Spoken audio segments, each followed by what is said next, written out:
पुण्यापासून अवघ्या 54 किलोमीटर अंतरावर पुणे सोलापूर महामार्गाजवळ डोंगर माथ्यावर उभं आहे एक असं मंदिर, जे पाहताच मनात कुतूहल जागं करतं.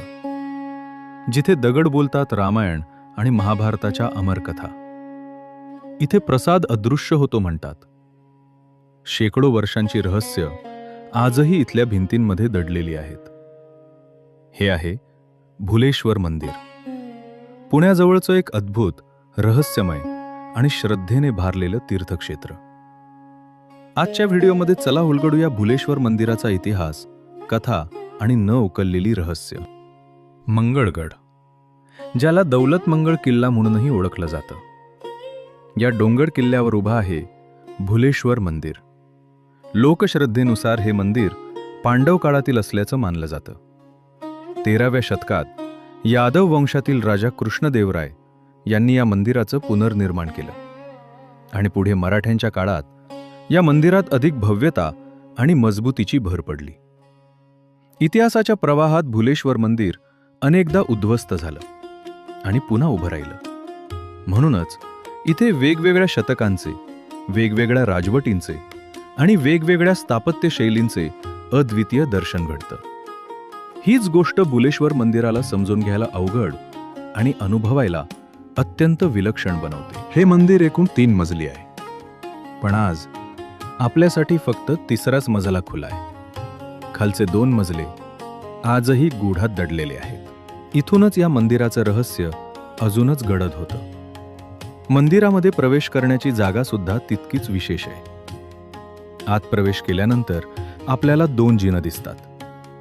त्यापैकी डावीकडचा जिना पूर्णपणे बंद आहे आणि उजव्या जिन्यानं वर चढताच समोर उलगडतो वास्तुशास्त्र आणि शिल्पकलेचा अद्भुत नजारा.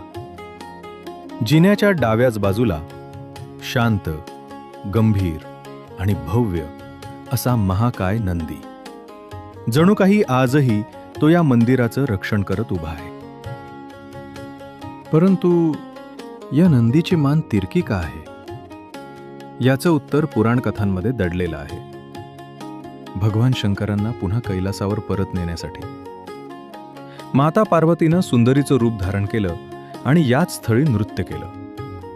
ते दृश्य पाहताना नंदीनं आपलं डोकं उजवीकडे वाकवलं. एक नजर माता पार्वतीकडे आणि दुसरी नजर भगवान शंकरांकडे. मंदिरामध्ये इथे जिकडे नजर टाकाल तिकडे सौंदर्य दिसतं. मंदिराच्या अंतर्भागात मुख्य गर्भगृहाच्या भिंतींवर अप्सरा, गंधर्व आणि भृगुवंशीय नर्तक वादकांची अद्भुत शिल्पं कोरलेली आहेत. या शिल्पातून फक्त कला नाही, तर संपूर्ण सृष्टीचं दर्शन घडतं. सभामंडप म्हणजेच बाहेरील मंडप मृत्यूलोकाचं प्रतीक आहे, तर गर्भगृह स्वर्गलोकाचं.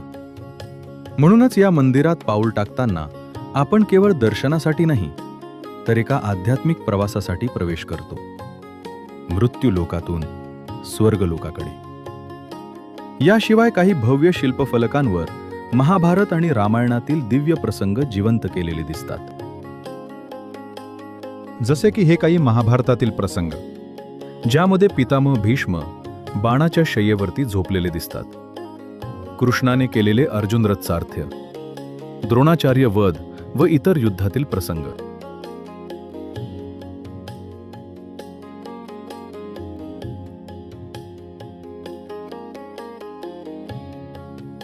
महाभारतासोबतच रामायणातील अनेक प्रसंगही या मंदिराच्या भिंतींवर दगडात कोरलेले आहेत. जसं की हा एक अद्भुत शिल्पफलक, ज्यामध्ये अनेक कथा दडलेल्या आहेत. कथेची सुरुवात होते खालच्या उजव्या कोपऱ्यातून, जिथे माता कौसल्या पुत्रप्राप्तीसाठी उपासना करताना दिसतात. मध्यभागी 2 भव्य मूर्ती आपलं लक्ष वेधून घेतात, भगवान राम आणि लक्ष्मण. प्राचीन शिल्पकार महत्त्वाच्या प्रसंगांना मोठ्या आकारात कोरण्याची परंपरा पाळत आणि म्हणूनच राम लक्ष्मण इथे अधिक ठळकपणे दिसतात.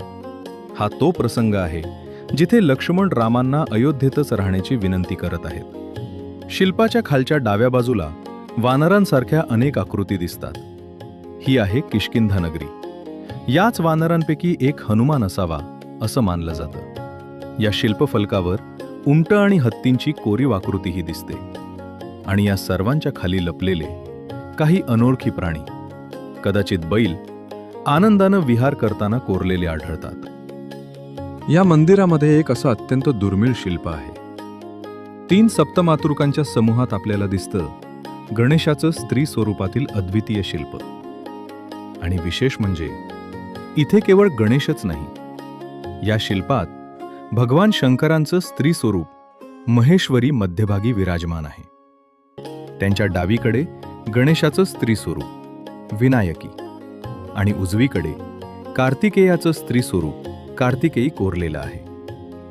या प्रत्येक देवीच्या खाली त्यांची वाहनही कोरलेली आहेत: नंदी, उंदीर आणि मोर. प्राचीन वाङ्मयात आणि स्कंद पुराणातील काशीखंडात 64 योगिनींच्या यादीत या गणेश देवतेचा उल्लेख वैनायकी असा आढळतो.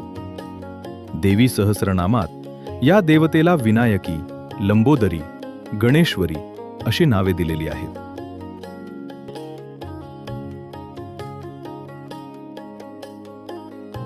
मंदिराच्या इतर भागात सुद्धा अत्यंत सुंदर नक्षीकाम केलं आहे.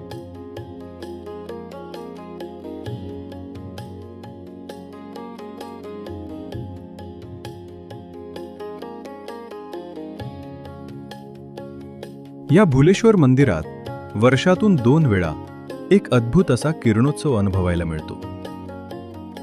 किरणोत्सवाच्या दिवशी सूर्योदयाच्या क्षणी सूर्याची कोवळी किरणं थेट भगवान शंकरांच्या पिंडीवर पडतात. या दिव्य प्रसंगाबद्दल इथले स्थानिक आजही आपल्याला तपशीलवार माहिती देतात. माझं नाव अनिकेत नावना जगताप. मी इथला स्थायिक आहे. मग काय सांगाल या बुलेश्वर मंदिराविषयी? किती जुनं मंदिर आहे, काय परंपरा आहे इथली? हे आता तरी बहुतेक 5 पांडवांच्या टायमिंगला हे मंदिर बांधलेलं आहे. 5 पांडवांच्या टायमिंगला मंदिर बांधलेले, एका रात्रीत मंदिर उभं केलेलं आहे. बर. आणि प्रथा म्हणजे विषय असा आहे हे महाराष्ट्रातील इतिहास बहुत म्हणजे खूप जुनं मंदिर आहे. खूप. आणि आम्ही असं पण ऐकलेलं आहे की काही ठराविक काळात वर्षातून 2दा सूर्याची किरण पडतात.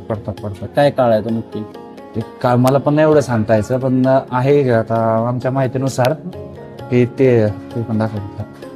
ते जे मंदिर आहे, ते जी खिडकी दिसते तुम्हाला, ते खिडकीच्या आणि ते नंदीच्या मधून डायरेक्टच पिंडीवर डायरेक्टच तुम्हाला सूर्यप्रकाश पडलेला दिसतो. आणि आपण नंदी नॉर्मली मंदिरात पाहतो की सरळ तोंड असतो. हो, सरळ. पण हा नंदी तिरक्या तोंडाचा, असा तिरकं तोंड आहे थोडं त्याचं. त्याचं रहस्य असं आहे की ते जे खिडकीतनं जे सूर्यप्रकाश पडतो ते डायरेक्ट पिंडी जाण्यासाठी पुढून जर यायचं असेल तर कसं यायचं इथं?